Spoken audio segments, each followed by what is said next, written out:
Hare Krishna, everybody. That's not in Tucson. Anyway, and everybody in Tucson. Sorry for the delay, but here we are. So, some dominant topic.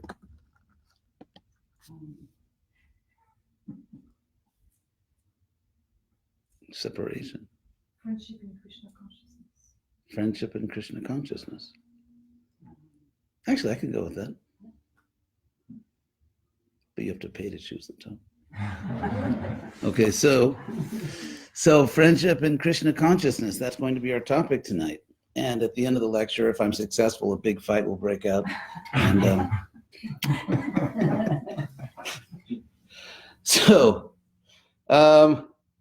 the first obvious point about, well, to me, that at least that occurs to me about friendship in Krishna consciousness is that it's possible, according to our teachings, among those who have achieved at least the Madhyamadikari position, or the second class status in Krishna consciousness, first class devotee sees Krishna as his or her Lord, makes friendship, and actually it's second class. First class devotee is just a Paramahansa who sees Krishna everywhere and sees everyone as a devotee of Krishna. Some people just, having a case of amnesia. But basically everyone is a devotee of Krishna. And then a second class devotee sees Krishna as his or her worshipful Lord, sees the devotees as their natural friends, makes friendship with devotees, feels compassion for those who don't know about Krishna and tries to help them, and avoids people who are envious of Krishna. And basically, if one tries to preach to them, it'll do more harm than good, because the people, they'll commit offenses. And the third class devotee is sort of puja-centric. As the Bhagavatam says, Archayam eva, Archayam eva haraye pujang jakshadhaye hate, which means Archa, of course, the deity form. Then Archayam eva means only in the deity form.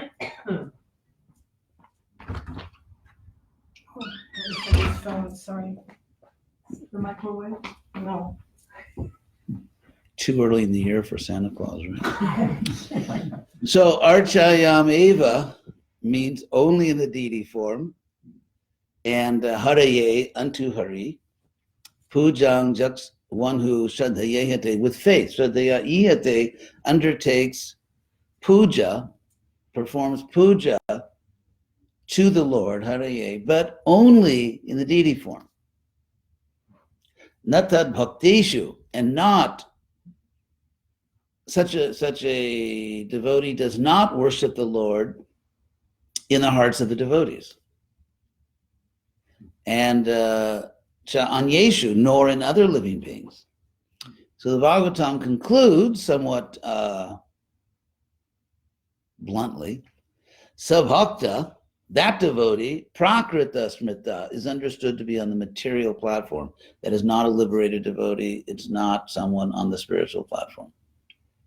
Interesting, because it coincides with the very popular distinction between religious and spiritual. It's not that spiritual people are not religious, it's just that a lot of religious people are not spiritual. That's the problem. So, going back to the devotee in the second class, a second class devotee understands that Krishna is not simply in one place.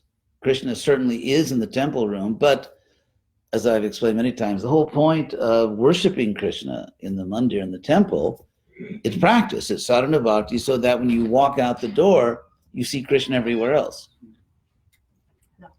Hare Krishna. Still, we can get you in maybe like behind third base over there.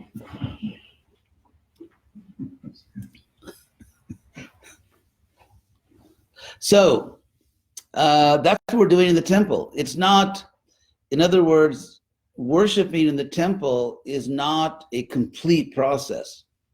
It is practicing for something else, which is actually even more advanced, and that is seeing Krishna in the hearts of everyone, and seeing that actually every material body, every living body is a mandir, because Krishna is there. Krishna is installed in the heart of every living being. And so clearly to go beyond the mandir, which is important because that's where we have our most intense, powerful practice of Krishna consciousness, and then to go beyond that and see Krishna everywhere, that's the second class position. And then the Paramahamsa, or the first class devotee, just sees everyone as who they really are. In other words, the first class devotee is not affected, or so to speak, faked out by the false egos that people are projecting. Someone may act like a materialistic person, or they may act like they're not interested, but an advanced devotee sees that whoever somebody thinks they are, or whoever they're trying to be or pretending to be, a pure devotee can see, no, you're actually an eternal soul. You're part of Krishna. Sorry. Did I smile? So, you know that sannyasis don't wear makeup. That's one of the symptoms of renounced soul. So, but one really interesting point here is that, and Bhakti, what I'm about to explain, Bhaktivinoda Thakur and his son Bhaktisiddhanta talk about this actually quite a bit. They speak about it very strongly, probably in stronger terms than I'm using, because I have to get along with everybody. But there is, what's it? Is that Reiki or no? Krishna happens. What's that? She's talking to Krishna. Oh. So there is a neophyte understanding, which Bhaktivinoda and Bhaktisiddhanta criticize very strongly, where a person thinks the more I separate myself from the non-devotees, the more advanced I am. In other words, I have to always dress differently, and if I don't, it sort of threatens my identity. In other words, I have to dress differently, I have to do everything differently. And we have to build these high cultural walls of separation. And so the more you separate yourself, the more you distinguish yourself from other people, the more advanced you are. But actually, if you take a closer look at the three levels of devotees, what you find is that the more a devotee advances, the more that devotee identifies with all living beings. It's exactly the opposite. Because an advanced devotee is not threatened by treating people nicely, or is not threatened by, in other words, an advanced devotee actually has you could say, the spiritual, enough in their spiritual bank account where they can actually present themselves in society in a way that so they can fit in, so that non-devotees can be comfortable with them, and at the same time that doesn't threaten that devotee's spiritual life, because the devotee is strong in his or her self-understanding. And so we get to the Paramahamsa, who just sees everyone as a devotee, who doesn't see non-devotees. I mean, some of them have amnesia, some of them, forgot, but basically everyone is a devotee of Krishna. There are only pure souls in this universe, although some of them are in a type of coma. So, I mean, Krishna says in the Bhagavad Gita, Atmopanyena sarvatra samang pashyati Arjuna chukam vajati vadukam sadyogi paramomata. If I quoted that right, I know I get the first two. I know both lines are right. I hope they go together in the same verse. I'll just verify that. Right. Really? Yeah. Okay. Thank you, Panditji. So it begins Atmopanyena. In Sanskrit, the verb ma means to measure. So you get matra, measurement. That's where we get English metric and meter, all those words. That's all just Sanskrit matra. So then upa has a sense of proximity. I mean, it means other things also, upa. Oh God, I can't resist. We also have upa in English, by the way. Upa in English, through the Greeks spelled it Hypo. The Greeks did not pronounce, ancient Greeks did not pronounce an H at the beginning of a word, as in, for example, our words like honor and hour, like how many hours. So we don't pronounce the H. That's from the Greek. And so that's why from Hindu you get Indu in India. So anyway, this word upa in Sanskrit became Hypo, with Greeks pronounced it upo, and it became English hypo, which means less than the normal close to, but not as much. Anyway. Okay, so upa. So upa means proximity, and so upama means bringing two things together to measure them. So therefore, upama means a comparison. And therefore, one name of Krishna is Anupama, which means beyond comparison, incomparable. That's actually what it means, Anupama. And so from this word upama, you have the word do you have to do that right now? Oh, I'm sorry. Yeah, let's close the kitchen down till class is over. Right. Thank you. I mean, I know it's an unusual request at a Hare Krishna program, but I'm done. So the word upama, from the word upama, you get the word opamya, just a derivative word, which means by means of a comparison. And so Krishna says, atmopamyena, by comparing yourself, sarvatra, to everyone else.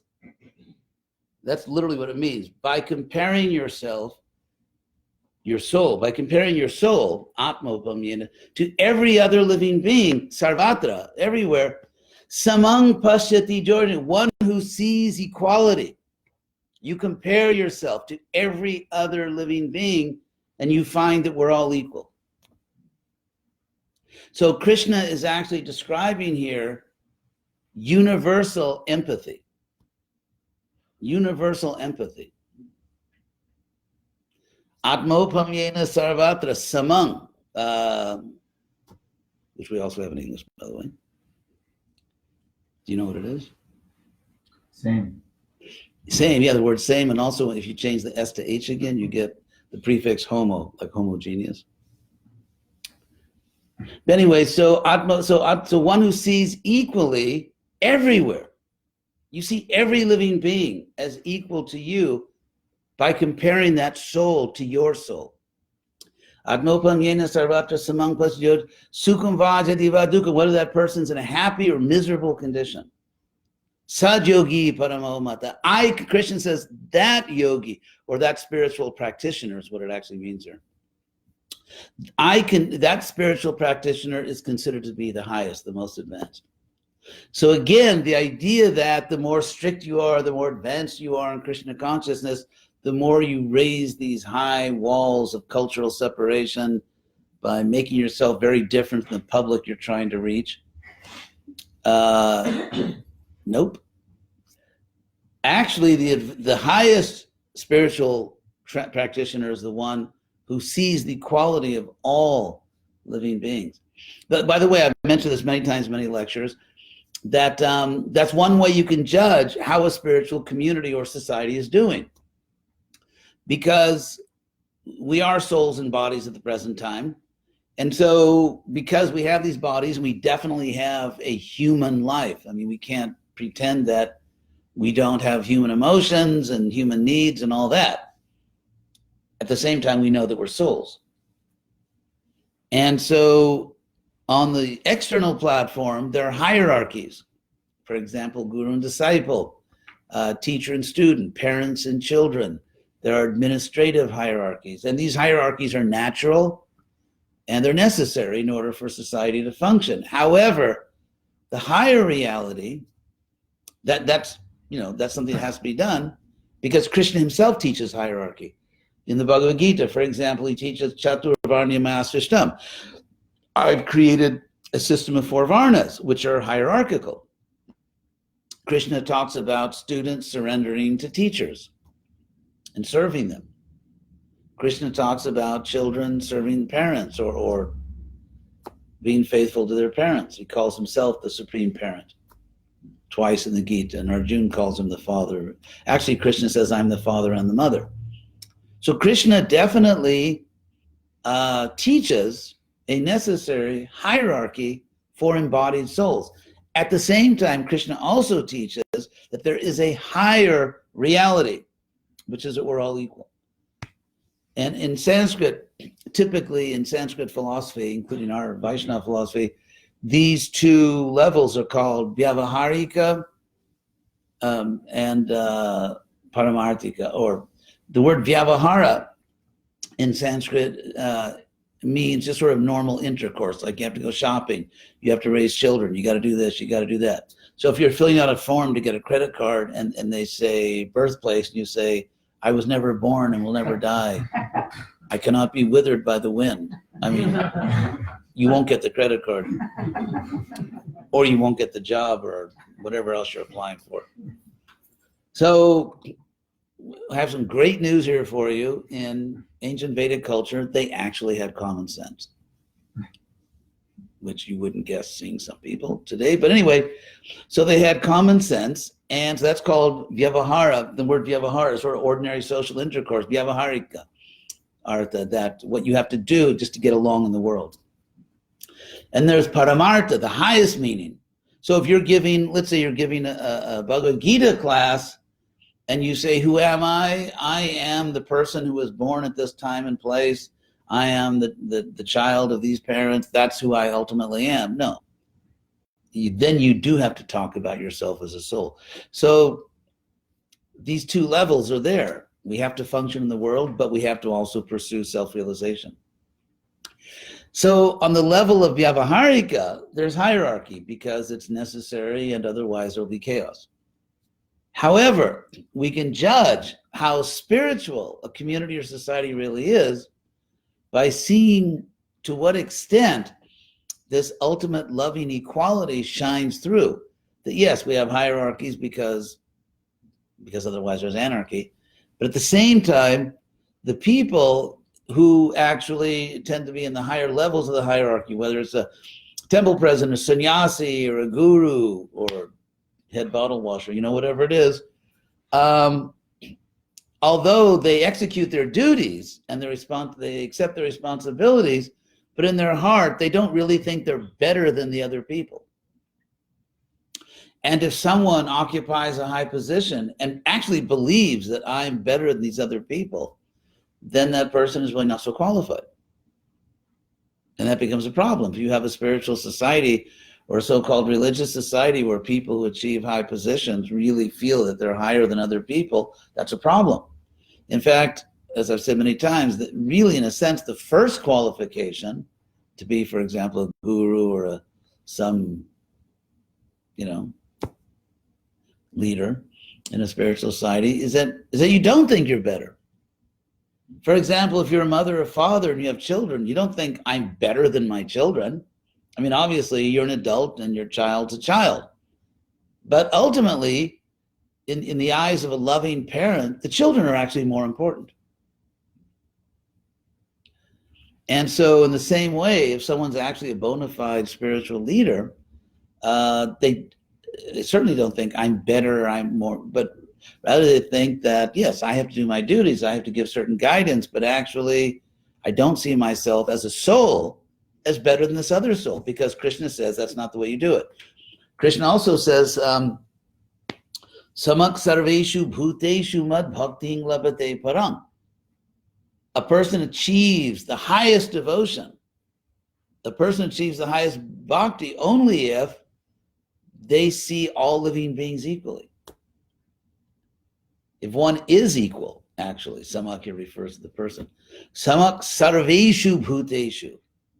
That's the locative plural form, that eshu thing, as you all know. So, samak sarveshu bhuteshu. One who is equal to all living beings, mad bhakti, devotion to me, labhate, achieves parang, the highest, real spiritual devotion. So we can see then how, since Krishna says sarveshu bhuteshu, he doesn't say sarveshu bhakteshu. He doesn't say one who's equal to all devotees. He's talking about all living beings. In fact, in the Bhagavad Gita, everything I say I've said many times, I'm doing this for a while. That in the Bhagavad Gita, Krishna clearly talks about his devotees as a distinct group of people. So it's not that the devotees are just like, there's nothing special about the devotees. No. Krishna says, mad bhakta, mad bhakteshu. So Krishna talks about the devotees as a distinct group because there are people who are trying to love him and therefore he reciprocates. So they are a special group. At the same time, most of the time, Krishna just talks about everyone, about all souls, about all living beings. It's just, everyone. And so, so as we advance in Krishna consciousness, our heart grows and we care about more and more people. We're able to do that. It's just like when I was a little kid, my mother told me, and I'm sure your mother's told you, don't take candy from strangers. Is anyone here that didn't get that instruction? So, children can be easily seduced with candy. So don't take candy from strangers. So obviously a child, is in danger. Can't really defend itself. Doesn't really have discrimination. But a mature person does. And so again, when you become mature, advanced in Krishna consciousness, you are able to be really nice to everyone, to make everyone comfortable with you, and that does not threaten your own self-understanding. I mean, I've heard from some devotees say that if they go out in the street just dressed in normal clothes, even though Prabhupada actually strongly recommended this for Sankirtan, but there are devotees that say that if they go out in the street in regular clothes, it threatens their Krishna consciousness. They need people to stare at them.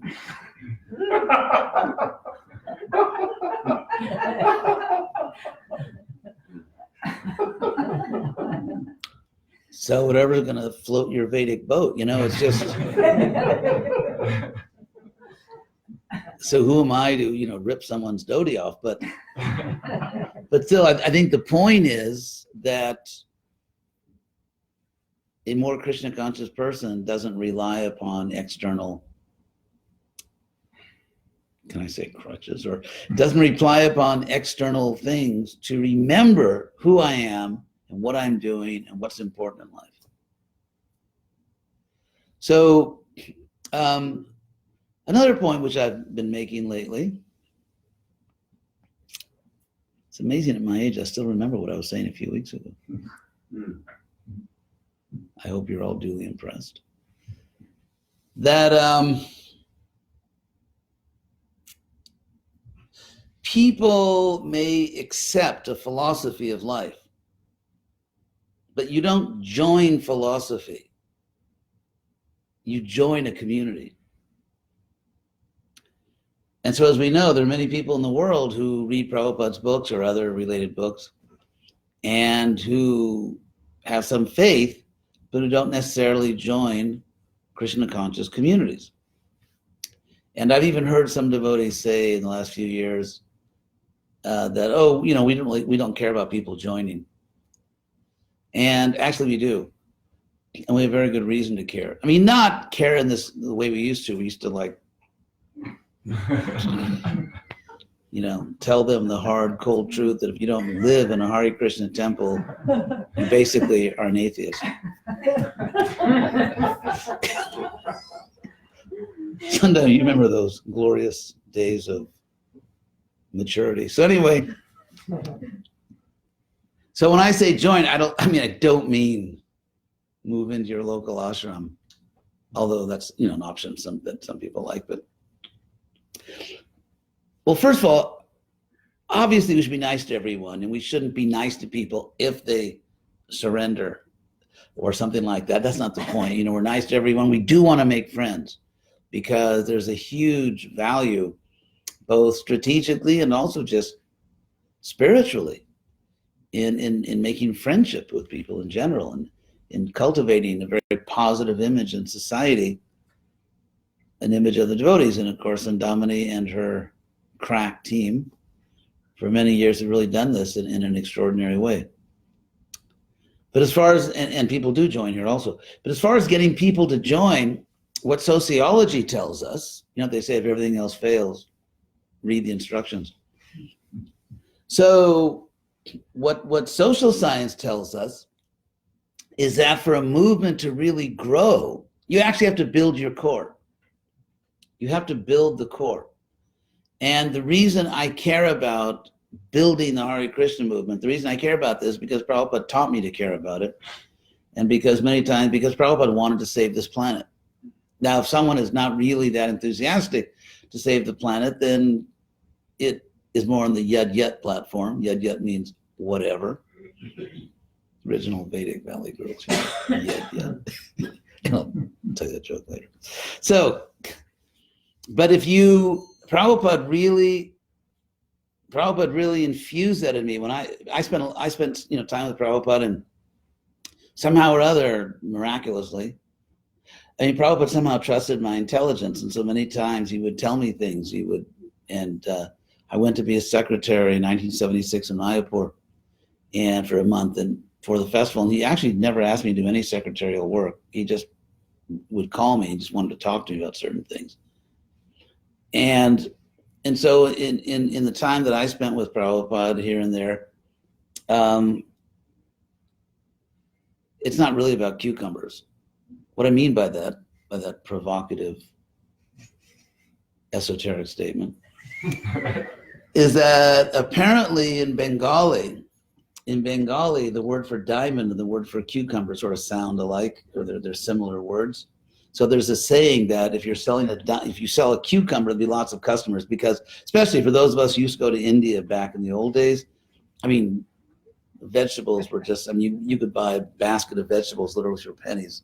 I mean, Bengal, which is a sort of a vegetable intense environment, they practically give the vegetables away. Vegetables were super cheap. But with progress now and industrialization, they're more expensive. So in Bengal, to say, it's like you're selling cucumbers means it's like, I mean, anyone could buy a cucumber. But if you're selling diamonds, there are fewer customers. And so Prabhupada would say that, although he never said it to me. And I think one of the reasons is that somehow by his blessing, I got different assignments, and we got very, very positive results. And so when Prabhupada saw that someone was having some success in spreading his mission, he wouldn't talk about cucumbers and diamonds. He would rather talk about how we have to save the planet. And that's what Prabhupada talked to me about his dream, his vision, which he actually enshrined in his own pranam mantra, which he wrote because there was no one else to write it, which is Namaste Saraswate Deve. So I bow to you, Namaste. What do they say in yoga schools? It's kind of funny. The divine in me bows to the divine in you, because they would never actually bow to each other because they're too proud. So anyway. But Namaste in Sanskrit just means bow to you. Bow to you. That's just what it means. And so Namaste Saraswate. So Prabhupada identified himself as a servant of his guru, Bhaktisiddhanta Saraswati Deve, his spiritual master. Gauravani, Pracharine. And the word Pracharine, the preacher, we have the English word preach, Prachar. Chara means to go, and actually with the long A, anyway, but all the grammar, but it means to send something forth. And pra means like forth, actually similar to English pro, like progress, like to move forward as opposed to regress. So pra's like that, like English pro. And so pracharine, making the message. Gauravani, the message of Lord Chaitanya, making it go forth, sending it forth. So Gauravani pracharine. Nirvishesha. Vishesha in Sanskrit, a word from the same root, Visheshana, means adjective, because an adjective in English or any language is a distinguishing word. Like if you say, for example, which man, the tall man, which woman, the young woman, which house, the blue house. And so adjectives distinguish nouns. And so therefore the word Vishesha means distinction. Distinction. And so Nirvishesha means without distinction. It means not making appropriate distinctions. Like you try to, drink your soup with your feet or something. So it's just not making appropriate distinctions. So what are those appropriate distinctions? It's confusing the fundamental categories of reality. And the Sanskrit word for fundamental category of reality is tattva. Well, if you can hang in there, I'll explain to you what tattva means. Because tattva sometimes means truth, or it's translated truth. But actually, satya also means truth, like satyam. Like if you want to tell somebody, tell the truth, you wouldn't say tattva, you would say satyam. Tell the truth. Satyam vada, tell the truth. So tattva is a special word for truth, which is very interesting. Tat in Sanskrit means that, as an om tat sat. You just add an H and it's English. So that in English, or tat in Sanskrit, same word, they are what are called demonstrative pronouns, which means they are words that point out something, that demonstrate something. And so therefore, since you cannot point out, you cannot demonstrate something that doesn't exist, in philosophical Sanskrit, tat comes to mean a real thing. A real thing. Tat, like an om tat sat. So then when you add the suffix tvam, which means something like the state of being, so tattvam means a state of being a real thing. I'm actually sparing you a lot of historical linguistics, interesting, but anyway. So tattva means having the characteristic or being a real thing. And so therefore tattva means a fundamental category of reality, as in jiva tattva, the fundamental category of real things, which is the soul, jiva tattva, or Vishnu tattva, same thing, or prakriti tattva. So nirvishesha means someone who cannot correctly distinguish the fundamental categories of reality. That's what nirvishesha is. For example, you confuse Jiva and Vishnu. You think that you are God or some other Jiva is God. Or you confuse Ishvara or Vishnu and Prakriti. You think Krishna has a material body. Or you confuse Jiva and Prakriti and you think that you are your body. So if you think about it, having a correct philosophical understanding means understanding the tattvas. Understanding the tattvas. And that's the very word Krishna uses in the famous verse, tad vidhi, which means know that. And know that, he's referring to something, obviously. He's referring to the previous verses where he's talking about knowledge, spiritual knowledge. So know that spiritual knowledge. Tad vidhi is just, of course, the imperative from the root vid, like Veda. That's where you get the word Veda. And English words like vision, video, wisdom, wit, that's all the same thing. So, tadvidhi, know that. Pranipatena. Pranipatena is a really interesting word. It can be translated by submission, but it actually physically describes, because pra means forward and ni means down and pat means falling. So if you fall forward and down, that's called obeisances, or what we call obeisances. And so the word pranipata literally visually describes the act of bowing down. So tadvidhi pranipatena pariprashnena. Prashna is question. And pari, from which we get Greek and English peri, like perimeter, parimatra, perimeter. And so pari, when you put pari in front of a word, it means like all around in the sense of completely or thoroughly. So pariprashna or pariprashnena means by complete questioning, by thorough questioning. So tadvidhi pranipatena pariprasnena sevaya, by service. Then upadekshanti te. It's the plural. It's talking about wise people in the plural, not one person. And upadekshanti te means they. They will teach you. And the word upadekshanti is just the plural, third person, future tense of the same root as upadesha, like upadesha amrita, nectar of instruction. So upadesha is instruction. Upadekshanti, they will instruct. They will teach.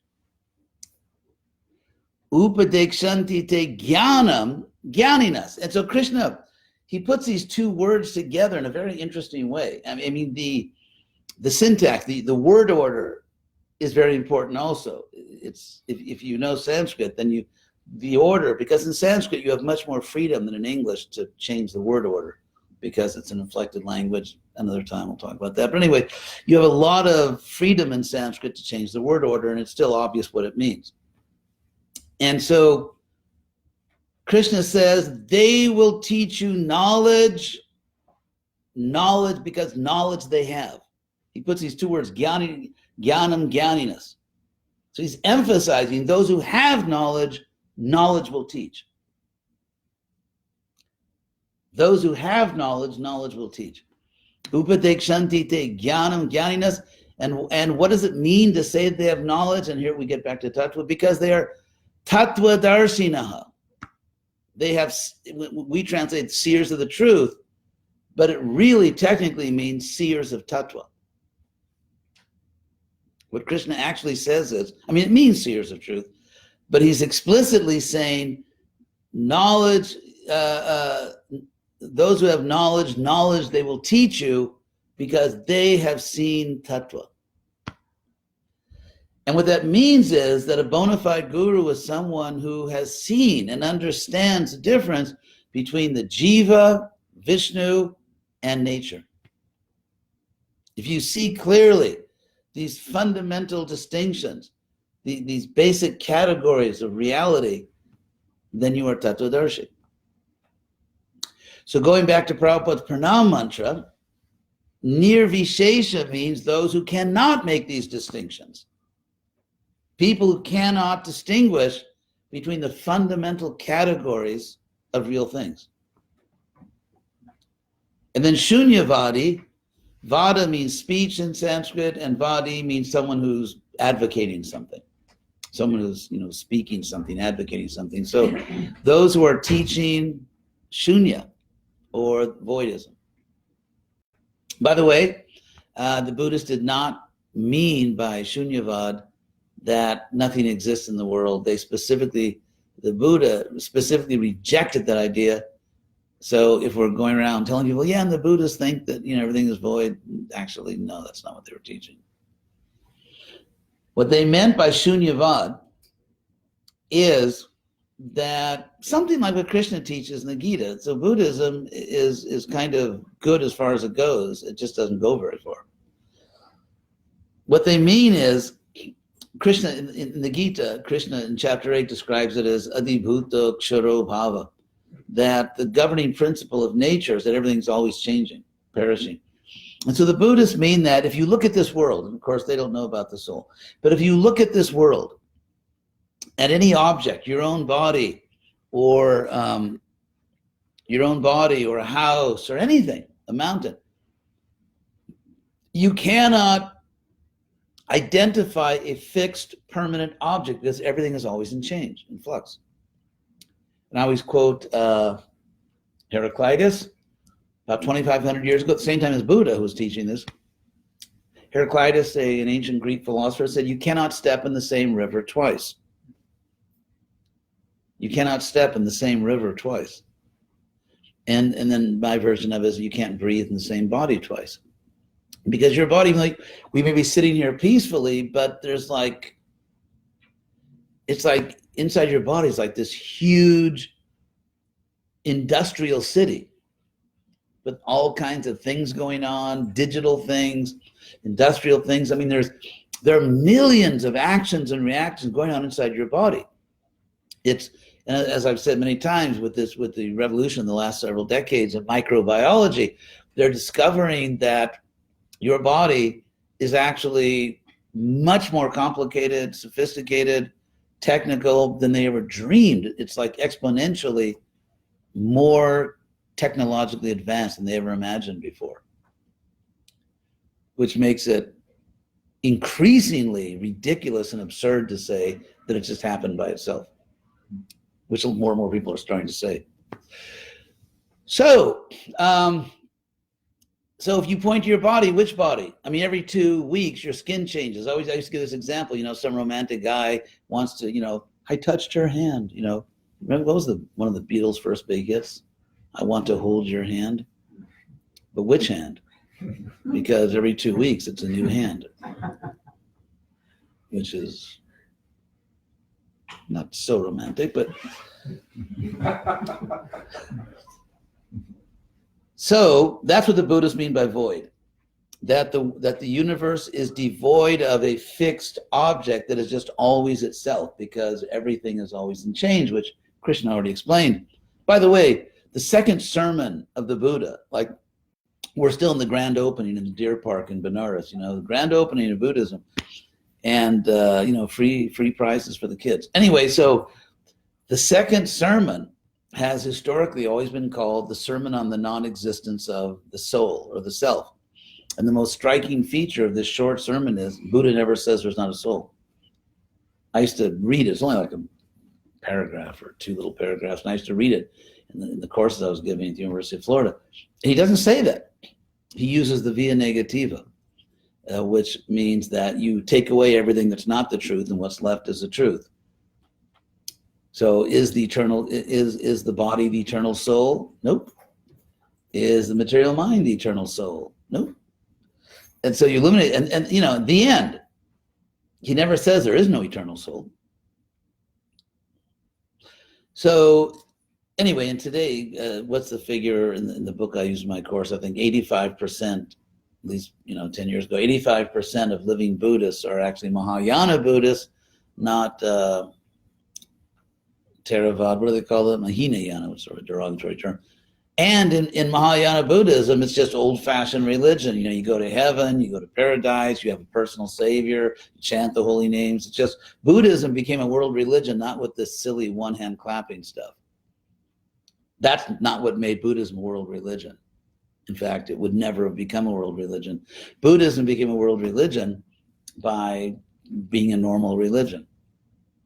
And so there's a kind of Buddhism which is specially marketed in the West, I guess, for, sort of well-to-do or educated white people who had a bad experience in their childhood religion.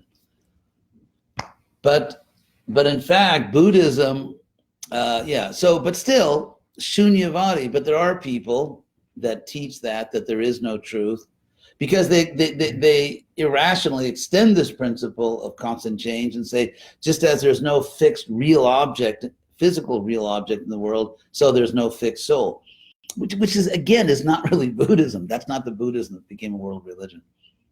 In fact, even back in ancient Buddhism, back in the, over 2,000 years ago, there was a prominent Buddhist group in North India called the Pudgalavadis, meaning those who advocated a soul. And they were prominent. I mean, thousands of years ago, they were prominent in India, Buddhism in India. And they taught, because all the Buddhists accepted karma. So if you accept that we have karma, like, in fact, the most popular books were the Jataka stories, like, how did Buddha become Buddha? Well, maybe like lifetimes ago, he was a pious ship captain that saved a drowning person. You have all these stories, and he took birth here. So if there's no soul, how is it still him? I mean, how do you get credit for the good things you do if you don't exist? And one interesting feature about, if you look at Buddhist monasteries historically, is that they were really concerned, almost obsessed with the karma and the fate of their ancestors, because ancestor worship is a big thing in Asia. And so they would do all these rituals and chant these mantras to benefit their ancestors. But wait a second, you don't exist, your ancestors don't exist. So it's just like, yeah. In the real world, they were attached to their ancestors or relatives. In the real world, If you have karma, it means there is a continuous soul, because otherwise who gets the karma? And if there's no soul, how could there even be such a thing as sin? Because let's say you just go and shoot someone, but you didn't do it because you don't exist. So how could you get bad karma? Because you don't exist. And you didn't kill anyone because the person you shot doesn't exist. So this anatmavad, this no soul philosophy is to say it's counterintuitive would be saying very little. It really makes no sense at all. And there's just these massive internal contradictions in this type of voidist philosophy, denying the soul. Massive philosophical, it basically comes out to philosophical nonsense. Well, I don't want to, anyway, don't say that in public, because people will think we're not nice. So, anyway, in Prabhupada's Pranam Mantra, Nirvishesha Shunyavadi, and then Paschatya Desha, Tarini, Paschatya means Western. So Prabhupada defined himself, understood himself, or his mission, as Tarini, savior. I'll explain what that word means. A savior of the Western world. I mean, obviously Prabhupada cared about the whole world, but Prabhupada told me so many times that his whole global strategy depended on powerfully establishing Krishna consciousness in the West. The word we translate as savior is tarine. The A at the end, E, the letter E, just means unto the tarin. So the Sanskrit word tara means crossing. It means crossing. For example, one who crosses down from the spiritual realm to the material realm, ava means downward in Sanskrit. It's called an avatara, literally a down crosser. One who crosses down from the spiritual realm to the material realm. And it's very interesting. One becomes tarine or tari when one takes people back. So Prabhupada, you have Prabhupada as a type of avatar, Shakti Avesh avatar, crossing down from the spiritual world to this world, and then creating a bridge and bringing people back across from the material to the spiritual. And that's why the places associated with Krishna's pastimes or the lives and activities of great devotees are called tirthas, from the same root. Because when an avatar comes down, that avatar creates a type of channel between the spiritual and material world. So the place where they come down is called a tirtha, because that's where you can go back up through that same channel. So all these words are related. Avatara, tirtha, paschatya desha, tarine. It's fun. Sounds good. Anyway, so that's Prabhupada. Prabhupada defined himself, characterized himself in his Pranam Mantra as the savior of the Western countries. And the list of saved Western countries is not real long at this point in history. And therefore, we do care about people joining. Now, there's a natural pendulum shift, because in the early days, we were like, I call it, in the early days, Vedic Lord of the Flies. We were just, anyway, Lord of the Flies is a story about a bunch of very proper English schoolboys that are trapped on an island together, and there's no adults, and they just devolve very quickly into almost like these savages. But we were, we were sincere, but we were very heavy. So then naturally you get this pendulum shift where, no, we don't want anyone to join. No, we just want you to be happy. Let's just be friends. I mean, that's good. We do just want to be friends. But at the same time, we're not going to save this planet if we don't raise an army. And Prabhupada himself gave a military analogy. I mean, I don't mean real military, like shooting people and throwing bombs at them, but in terms of Prabhupada says in the Gita, as if in military discipline, if we don't raise a preaching army, we're going to fail. And so people that say, oh yeah, we don't care about people joining, it's like, really? What world are you in? I mean, I'm in the world that, Prabhupada wanted to save. And therefore, it is important that, and Prabhupada himself, I mean, who can even count how many times Prabhupada at the end of a lecture, he would say, help this Krishna consciousness movement. So why don't you take part? Why don't you join us? Isn't it?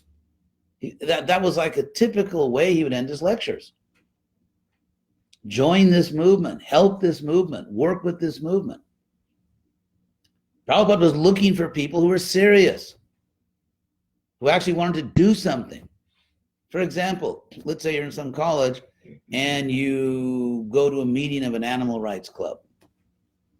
You know very well that, probably that club, they're activists. That if you get involved with those people, you will be expected to help to change the world in some way.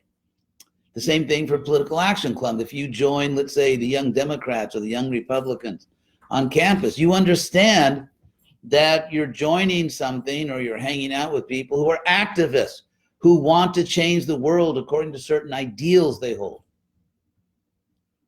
And so I think we should be nice to everyone. We should be friendly. But at the same time, I think with people who are more serious, we have to make clear that we're trying to change the world for the better.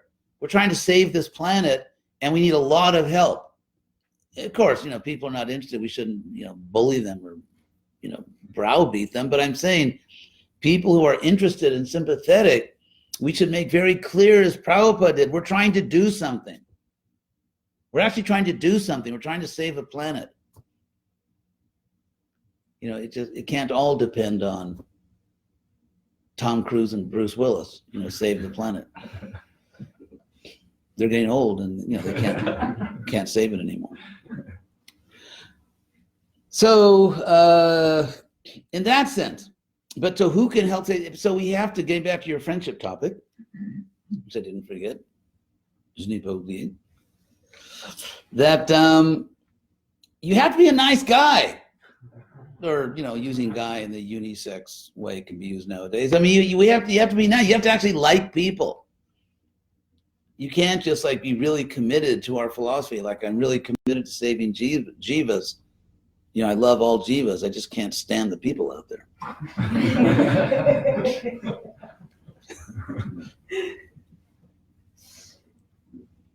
So we really, that's what we need. That's why I'm doing my rabble rousing. You know what I mean? That and there are different ways to do it. I mean, Sandamini has her own genius. She's made a wonderful community, but somehow or other we have to ourselves get serious about saving the planet and help Prabhupada and convince other people. I'm sure it was Krishna's arrangement that I went to Berkeley. I was in Berkeley at the most famous time. I was there on the street. It's funny because my brother and I, our picture was on the front page of the Oakland Tribune in the middle of a riot. Wow. I wasn't rioting. I was actually one time during the People's Park thing. All the students, we were all on Telegraph Avenue in Berkeley, and I think they had the National Guard. And all these police from different nearby cities, and there was like a standoff on the main street, and the students had closed the street down. And I had been in a lot of these things, and so I just looked at everything and I said, it's tear gas time on Telegraph Avenue. And so I just thought, am I into being tear gassed right now? No. So I just turned down a side street off Telegraph in the student area, and literally as soon as I made the turn, I heard the canisters, saw the tear gas, and everyone's screaming, ah! And so then I ran into a devotee. It was actually McCunlow. McCunlow, what's his sannyasi name now? Yeah, he was actually the first devotee that preached to me, McCunlow, and. So to show you what Berkeley was like back then, this is around 68 or something, maybe early 69, he was leading maybe about like a dozen people in a Harinam. They weren't devotees, but they're kind of like hippies, and I don't think any of them was dressed in the same century. They were wearing, and he was, had these little cartels, and McConnell, he was absorbed in the holy name. And I don't think there were any two people saying the same mantra. But he was just so ecstatic he didn't notice. And so, but anyway. What did they say? What's that? What did they say to you? So that was different. That was in 1969, it was the last day before I went home, Southern California, for the summer. And so this huge pickup truck, like this really oversized flatbed pickup truck, was just snaking its way through Berkeley, you know, inviting everyone to jump on the truck.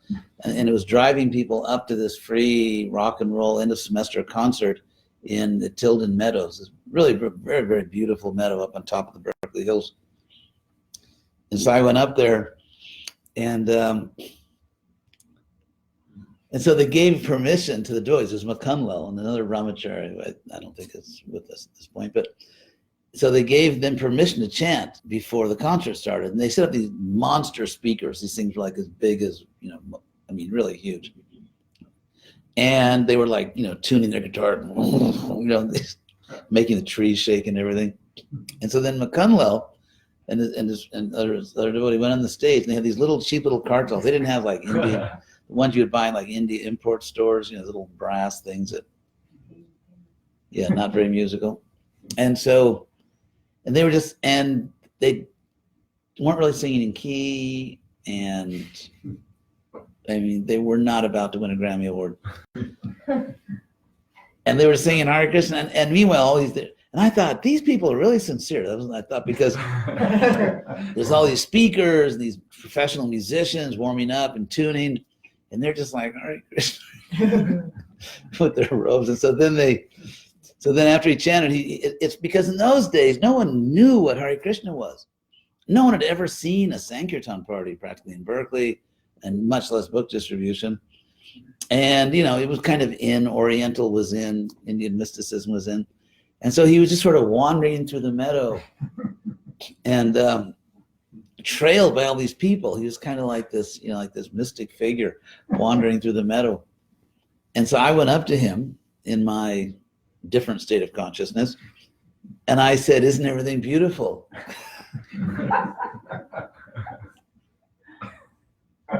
And then he said to me, "Yes, so just think how beautiful is the source of everything." Oh. And I was stunned. I mean, he kind of walked on. I was literally just stunned. It was the first time I kind of heard Krishna conscious philosophy. I was just stunned by that. I still remember it. So anyway, I forget what I was talking about, but I mean, obviously times have changed. The world is very, very, very different. People are sort of, you know, collectively melting their brains on social media. There's all kinds of studies now that show that they actually are melting their brains on social media. And so, but somehow or other, you know, Prabhupada came, and Prabhupada once said to me, Prabhupada actually, just after I took sannyas, I was with Prabhupada, and he said to me, because the GBC had voted that I should go open up Spain. There was no Hare Krishna in Spain. And so I went to Prabhupada's room, and he said, "So what are you going to do?" He was like, he was really in the mood of a father, like, "Okay, I gave you this big title. Now, what are you going to do? He's going to sit around and eat?" Or, you know, he didn't say that, but like, what are you going to do now with this position I gave you? And so I told Prabhupada that, well, I was 23 years old. You know, 23-year-old males are very mature and a mere, you know, like 7 or 8 years away from having an adult brain. That's amazing. I took some shots before my brain was fully formed. But anyway, so Prabhupada, when I told Prabhupada the GBC wanted me to go to Spain, Prabhupada said, "First get books and then you go." And then Prabhupada told me, when I came to your country, when I was getting down from the boat, he said, literally, when he was walking down from the boat, he said, I didn't know if I should turn right or left. But he said, I was not afraid because I had my books. My confidence was that I brought my books. So first get books in Spanish, then you can go. I didn't go because the GBC for Spain was not interested in getting books in Spanish. But so somehow or other, Krishna is a source of all knowledge. We have to, if we care about the world, if we actually care about the world, we care about Prabhupada because there is no Prabhupada that's not living to save the planet. Prabhupada came to this planet for only one reason, and that's to save it. He had no interest in this planet, wasn't curious. He only came to this planet to save it. He had no other purpose in being on this planet. Prabhupada personally told me, actually, privately, that there was never a time when he didn't know Krishna. So that's the real Prabhupada. Prabhupada didn't, the real Prabhupada came to this planet to save it, and love for Prabhupada manifests as a determination to do whatever we can. We're all in different situations, but as I always say, if you're very sincere, you will have your Rudolph moment. Then one foggy Christmas Eve, Santa came to say, Rudolph, with your nose so bright, won't you lead my Sankirtan party tonight? So it's totally irrelevant, gender, age, where you are in the ISKCON pecking order. All that is completely irrelevant. It's completely irrelevant what kind of body you have, what age you are, how many titles you have after your name, and Sanskrit titles. None of that matters, because every one of us can approach Krishna within our own heart and pray to Krishna so sincerely that he will empower us, and you'll have your Rudolph moment. You can lead the Sankirtan sleigh. So no one is too old, no one is too young, no one is the wrong gender, no one is the right gender. No one, it's not that, well, first I had to have this or that position. If Krishna wants to empower you, he will empower you. No one can tell Krishna that he cannot empower a sincere soul because, excuse me, Lord, but that's not the right body. That's just nonsense. Krishna can empower anyone. Anyone. It doesn't matter if you've been kind of, let's say in a holding pattern for 30 years or something. Anyone can actually become a great devotee and can become empowered to serve Krishna. I'll end just with one thing, because to me, real friendship is based on love for Prabhupada. Because the best friendship is the friendship among those who actually love Prabhupada. Reminds me of that great song, the great bhajan called "People Get Ready" by Curtis Mayfield and the Impressions. You know that song, "People Get Ready"? You sing it. People get ready, there's a train to Jordan. Beautiful, beautiful, and the words are completely Krishna conscious.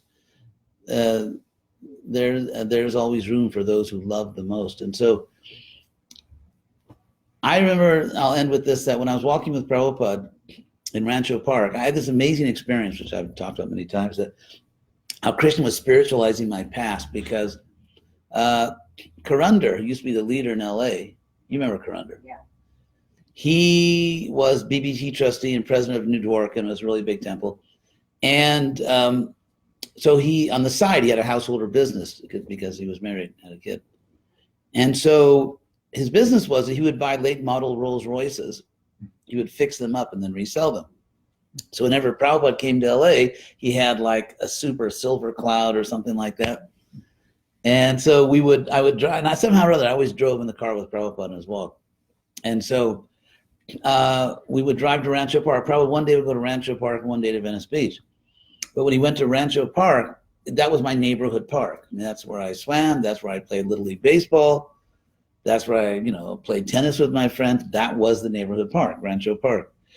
And so when I would drive with Prabhupada, and I was thinking, I was kind of thinking to myself, you've come a long way, baby, because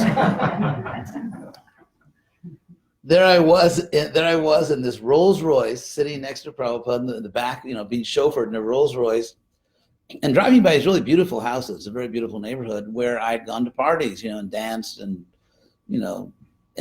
it was kind of sinful because we had onion dip with the potato chips. So, in that sense, it was very degrading, but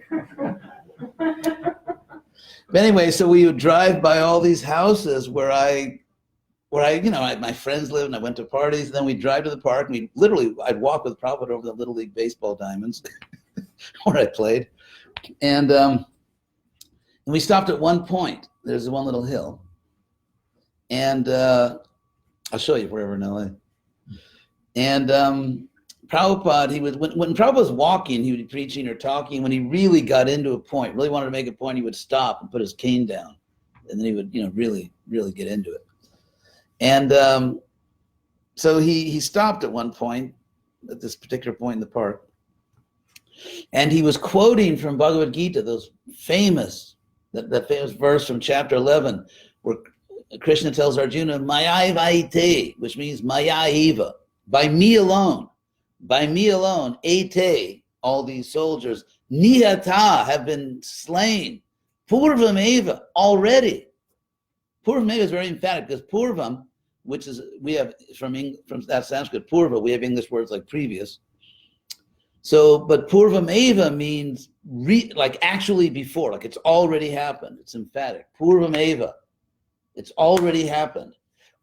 And what's already happened is I alone have slain all these soldiers. Nimitta matram, same word matra. Matra means measure. And so it's used at the end of a word to mean only that measure, no more, no less. And nimitta means instrument, like Aristotle's instrumental cause, right? You're all Aristotle lovers. So nimitta matram, just be the, bhava means be, just be the instrument. Nothing more, nothing less. Don't be less than the instrument and don't be more. Just be the instrument. Nimitta matram bhava savyasachan. Savyasachan means kind of like lefty, because savya means left. So it's Arjuna's ambidextrous. So after Prabhupada quoted that he looked at us and he was preaching. I'll never forget that. He was saying how, what Krishna said, that Krishna already killed the soldiers, and then Prabhupada sort of dramatized it. He dramatized it, and he was speaking both parts, Krishna and Arjuna, because he was really into it. And so Krishna was saying, Arjuna, do not think that any of these soldiers are going home to their families. They're not going home. And so then he was saying that Krishna wanted to give the glory to Arjuna. Krishna is saying that I'm actually doing it, but I want to give the glory to you. In fact, he says that, Jasho labaswa, take the, which means labaswa literally means take the glory. Jasho means like glory or praise, like Jashoda, who gives fame, or Kirti Dax means the same thing. Jasha is a synonym of Kirti or Kirtan. And so Krishna tells Arjuna, Jasho labaswa, take the glory, Arjuna. I'm doing it. I alone am doing it, but you take the glory, because that's my love for you, because you're my devotee. And then Krishna is telling Arjuna, then Prabhupada told us, just as Krishna had already slain all these soldiers, Krishna has already spread his movement all over the world. It's already done, but it's not visible yet because he wants to give you the credit. And so therefore, and then Prabhupada said, if you don't do it, someone else will take the credit. Why don't you take the credit? Why don't you become Krishna's instrument? And again, there's no external qualification. It has nothing to do with gender, age, hierarchical position in ISKCON. It has nothing to do with that. Krishna is in everyone's heart equally, and everyone has exactly the same opportunity to surrender to Krishna, love Krishna, and have their Rudolph moment. On one foggy Sankirtan Eve or Janmashtami Eve. Anyway, so always remember that's what Prabhupada taught us. So friendship. Real friendship means you care about other people, because someone who claims to be a friend but doesn't really care about you is not really a friend. A friend in need is a friend indeed. And so you can't really be a friend to anyone unless you care about other people. And the one who has a big heart, who can care about lots of people, that person becomes glorious as a preacher in Lord Chaitanya's Sankirtan army. It boils down to how much you care. And of course, we live in a very narcissistic age, and we even have the narcissist in chief in a high political position. So that's what it is. Any one of us, if we are sincere, can be empowered by Krishna, and just what Krishna told Arjuna, Yasho labaswa, take the glory, Arjuna, be my instrument. That's real friendship. Because first be a friend to Krishna.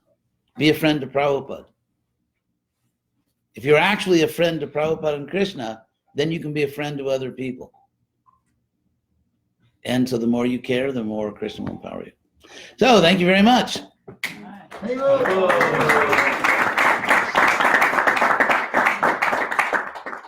Or as they say in Sanskrit, tat sarvang janaha, which means that's all, folks.